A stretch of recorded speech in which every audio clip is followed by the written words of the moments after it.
سلام بچه ها، من اومدم. من محمد علی زاده هستم. اومدم کانفا رو شروع کنم، شما آزمایش بدم.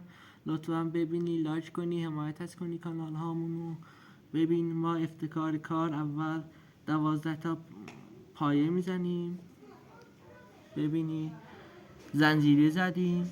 این زنجیره اولمونو یه پاله بلند اینجا میبافیم. باید 11 تا پایه بلند این خانه ببافیم.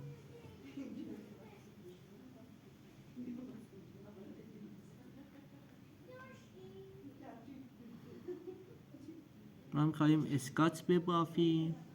لطفا ببافش.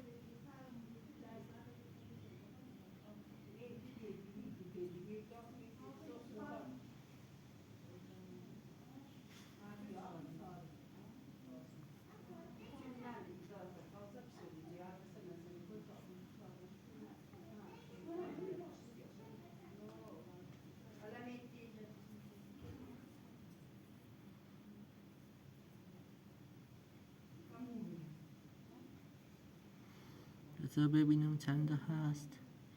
1 2 3 4 5 6 7 8 9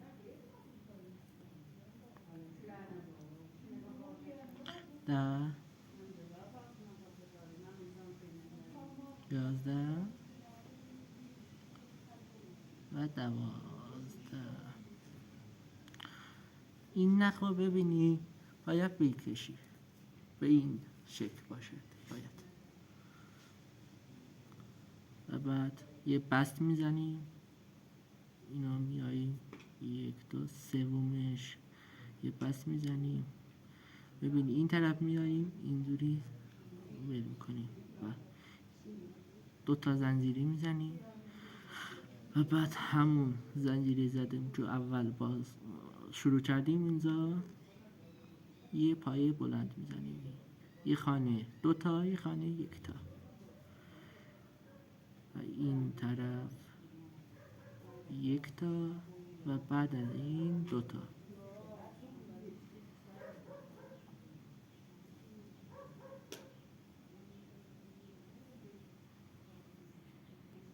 سلام بچه ها، ببینی من اومدم کار آخرش. ببینی میام 1 2 سومش. ببین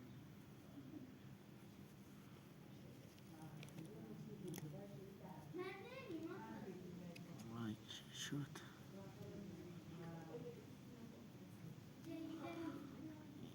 بست میزنیم.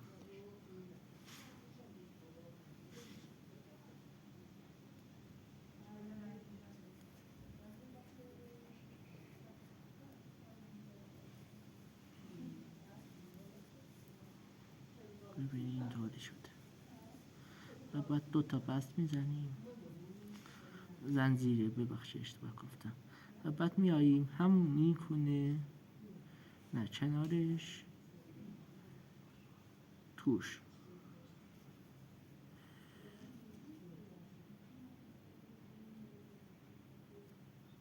یه پای بلند میذاریم. 2 تا شد اینجا. و بعد میریم این طرفش یک پای بلند و توی بعدش یه پای بلند و پای سوم 2 تا پای بلند. یه خونه بافته میشه.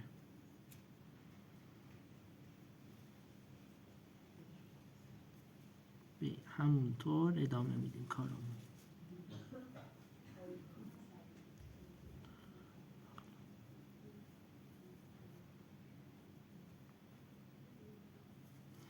بچه ها ببینی یه اولش 2 تا 2 تا تکی میبافم و بعدش یه پایه بلند 2 تا یه خونه.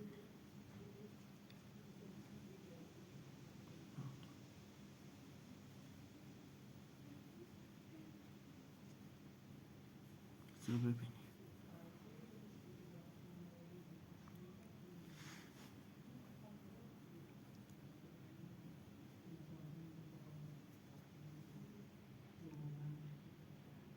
رفقا ببینید ما اینجا بست میزنیم، این کارمون رو 2 تا بست میزنیم زنجیره، کارمون رو 10 دقیقه بعد نشون میدیم. خدا حافظ.